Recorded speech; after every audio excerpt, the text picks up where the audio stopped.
Hi, it's Red Snapper, and welcome to the Showgirl's Closet. Ooh, it is winter in Dallas, and I am staying warm. I had Nutmeg in here a moment ago, but she decided that Chowder is far more interesting. She was sitting here so beautifully, just looking up at me adoringly, and I was ready to talk about her, and now she's ready to play. Of course, when I have a dog bed in the room set up. You know, if I didn't have a dog bed in the room, then she would be digging for something to turn into a nest. This is just the way.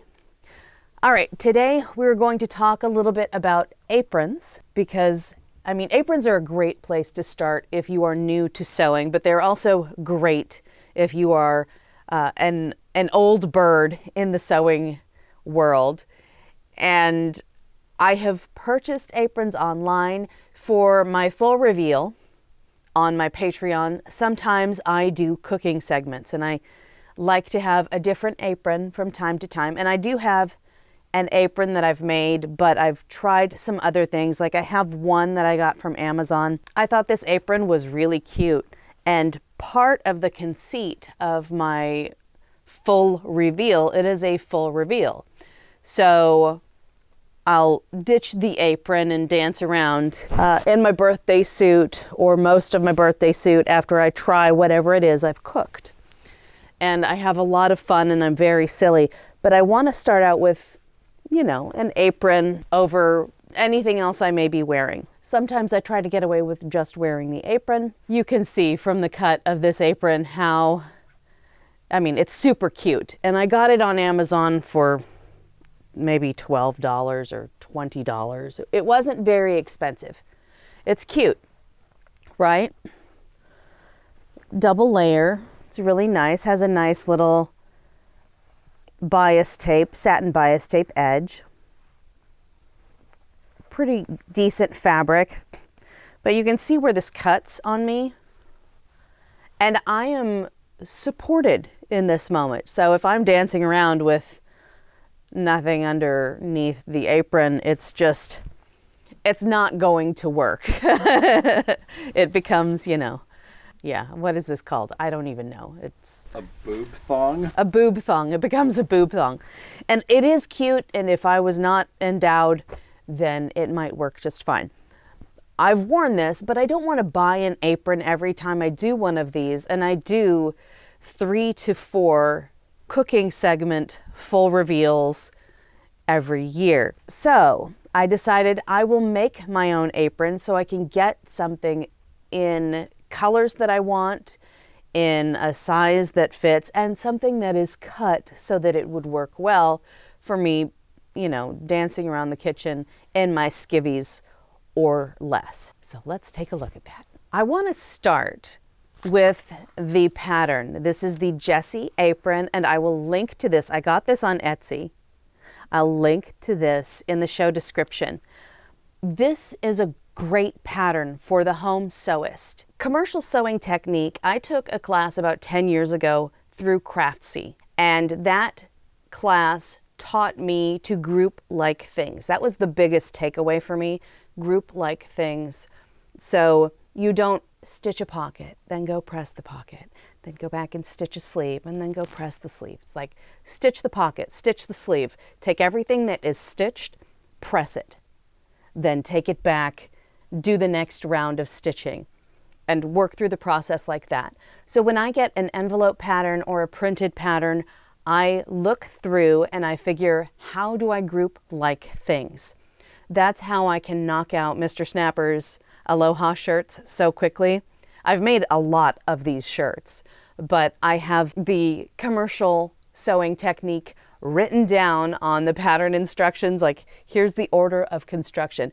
In my house, we are big fans of talking about the order of construction, and it is the key to success in anything, so that you don't press things and then realize, oh, nope, I was supposed to stitch it first. Order of construction is very important. We've linked to that Craftsy class in the show description. Home sewists need to see progress. Commercial sewists, you know you're making a thing, you trust the process, you get the thing done. But when you're a home sewist, you want to see, am I really making anything? And that is something I really like about this pattern. Now I still skipped around to do some of my commercial sewing technique while working on the pattern, but it is excellent because you can see the progress you make. And there are 4 different styles. I made this one here, View B, with a tiered skirt, nice little pocket. But you can make single skirt, you can do it without the top part, or you can do single skirt bottom, single skirt full, double skirt bottom, double skirt full. This pattern is very easy to follow. Very, very easy to follow. I'm not going to show you everything in the pattern, but it's so simple that a brand new sewist could follow it. I highly recommend it. It's very affordable. They sell this kind of apron in their shop that's already made, but they found a lot of people wanted to make their own, so they released the pattern and they sell the pattern, which I think is brilliant. Very, very easy. You can make one of these with a simple sewing machine that has a straight stitch and a zigzag stitch. Read through all of the instructions. You do need a printer. You young'uns, you need a printer. You have to print out the pattern and piece the pattern together. They show you here how you put the pattern together, and you tape pieces of printed paper for this pattern. You tape all of the pieces together, and then you can cut out the pattern. Since, you can't print directly on tissue paper, and that's what you get when you purchase an envelope pattern from the store. Really great. It has a nice circle skirt here, so you don't have to know how to gather. Gathering is not difficult, but it can be intimidating if you're brand new to sewing. But very cute, very easy. It took me a few hours. I think it took me longer to look for fabric than it took for me to put the apron together. That's not true, but you get the idea here. All right, so let's take a look at the apron.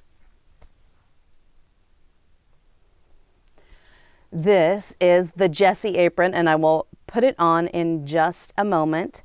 I made it with fabric that I found at JoAnn Fabrics, who is sadly going out of business for many locations. It's kind of heartbreaking because it was a great place to go as a home sewist and as a professional sewist. I could feel the fabrics and look at things, and it was a good one-stop shop in a lot of cases. I have had to go hunt for things online or in specialty stores, but it was a great place to pick up stuff like this. If there is a JoAnn Fabrics going out of business in your area, I highly recommend you go as early as you can and pick up things that you need: thread, fabric for aprons, anything that you can get your hands on that you actually need. And if you have a JoAnn Fabrics that is staying in business in your area, you are very lucky. So it's a pretty simple pattern. I've made so many bodices that were similar to this, but this is cut in such a way that it's got a heart neckline, and it's big enough around the sides that I could wear it the way I intended. Very simple, very, very simple. You don't have to print out a bunch of pieces of paper to make the ties. The pattern explains this measurement. So it's good to have a quilting ruler to help you with the measurements, and a rotary cutter is a blessing so that you can just roll it out and cut it instead of pinning it and using shears like a sucker, like I did growing up and like my mother did, putting it on the floor and cutting things out. Get a cutting mat, get a rotary cutter, get a quilting ruler. It will be amazing. All right, so I've got cute flamingos and I have the double layer construction here.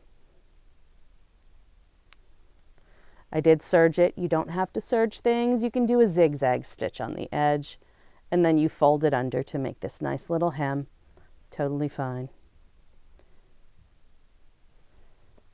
Cute pocket, which is self-lined. It's the same fabric.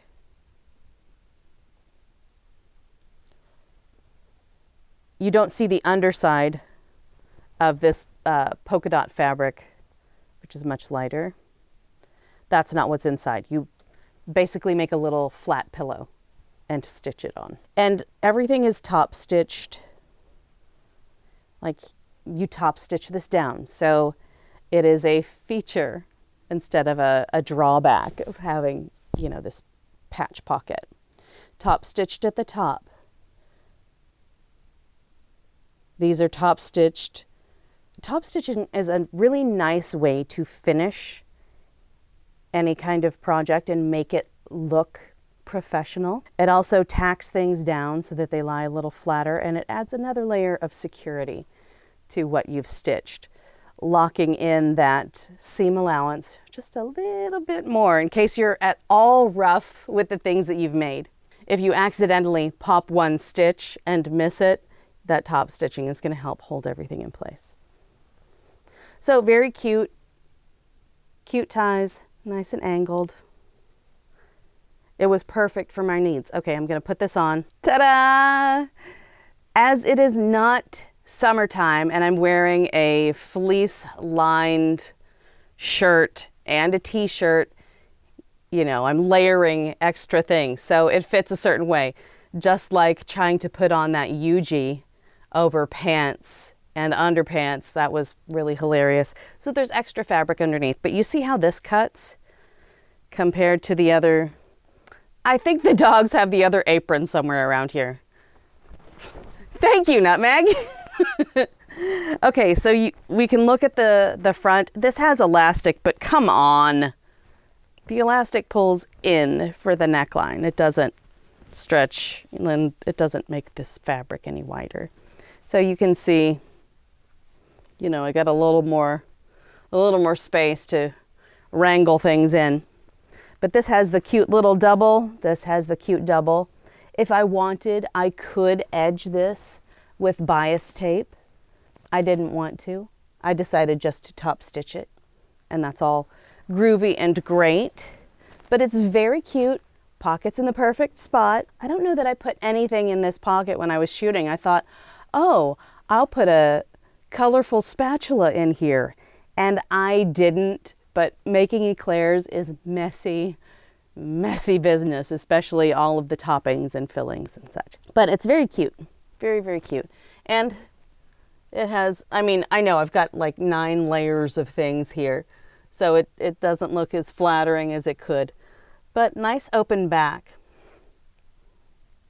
This would be a great apron to make as a gift for someone in your life. If you know someone who likes to cook and wants something very cute. I think handmade gifts are very underrated. I think the time, especially the time, the attention, the resources that are put into a gift, a handmade gift, make it very, very special, especially when someone understands all about you. I know you love these colors. I know you love this cut. I know you like these textures. I know you said that you needed a thing. And I think this apron would make a great handmade gift, finding, you know, the right fabric that you feel expresses someone in your life to make such a thing for. It's really great. It's a cute retro style pattern as well. Big fan. Very, very cute. And if you want to make a special dinner for a significant other and you want to, you know, tart it up a little bit, you can make yourself one of these aprons and then break it out like, oh, I'm making filet mignon, but look, I'm not wearing any drawers. You know, you could, that's something that you can absolutely do. It's your apron. Hey, your world, your life. But it's, you know, multifunctional. You could add lace to the bottom of this, ready-made lace or ready-made ruffle if you wanted it to be extra froofy. You could use finer fabrics like costume type fabrics. I could make a satin apron if I want it to be impractical but just pretty. I do want practical for when I'm doing things in the kitchen, especially for my full reveal, because, you know, sometimes I'm me. I am a mess. So I do wind up spilling and having to clean it up and getting things everywhere. I'm surprised there's not fudge or dark chocolate icing all over this apron. I'm very surprised by that. But yeah, super cute, very fun. Highly recommend the pattern, especially for the home sewist. If you're like, I want to sew, I don't know where to start. You get like 1.5 yards of one fabric and 2 yards of the other, and then you can make something this cute and be very proud of the work that you've done. And you'll have something completed, and you can take on another project and keep sewing and sewing and sewing. And then you're like, oh my word, I'm making too many things to keep in my life, so I'm gonna have to start giving things away. Yeah, but it's cute. Big fan. Thank you so much for watching. Big thanks to my patrons for helping support this nonsense, and some of you get to enjoy all of the nonsense from my eclair making and the fabulous apron. I appreciate your support for all of the years. You're fantastic. Thank you to you for watching. Please be sure to like, subscribe, boop that bell for notifications, and I will have more nonsense for you next time. Bye!